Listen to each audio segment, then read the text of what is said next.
这个角色对于我来说算是第一次吧，因为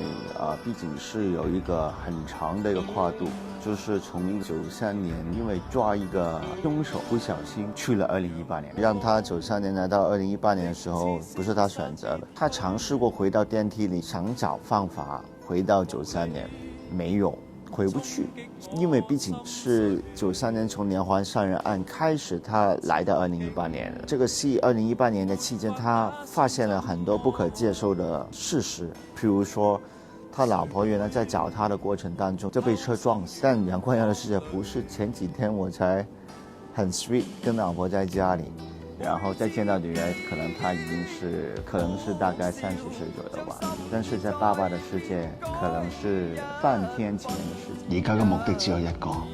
就係他有動力，他立馬想快點破了案，不想留在2018年這個世界裏，他想回家，他覺得這個世界不屬於他，93年才是他的世界，所以他只有一個動力，就必須得破案，才有機會回到93年，回到自己的家裏。杨光耀跟他女儿在93年的相处是不太懂照顾他女儿的，但是他很疼她。比如说做了一个蛋包饭给女儿，就是一直跟女儿说你给点面子，爸爸第一次煮飯俾你食，俾啲面啊。好好味呀。所以当回到2018年的时候，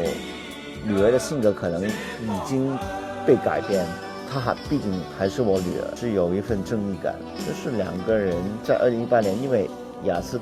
跟我的年纪其實也不會相差太遠，因為性格差不多，碰在一起就有很多火花出來。你警察唔係古惑仔啊！喂，阻住做嘢啊！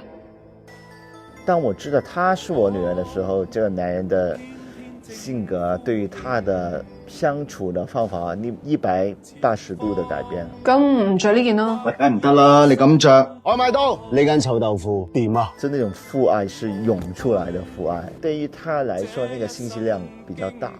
所以他需要很長的時間去消化。我覺得人生當中你總會有遇到一些人在你身邊會扶你一把，葉雪在楊光耀的世界就是一個這樣的人，楊光耀對葉雪是100%的信任，毫無疑問。但後來在這個過程當中就慢慢查下去的時候，會發覺葉雪可能跟我查的所有的案件有一點關係，其實葉雪也是因為被迫害去選擇了一個不應該選擇的動作，只是楊光耀心裏面是應該很痛吧。我不會把葉雪當作是一個反派來看，所以楊光耀成功回到93年，因為他真正相信葉雪是個好，所以他在93年的時候不需要去舉報葉雪，他只是選擇了跟他在一個茶餐廳吃了一頓飯，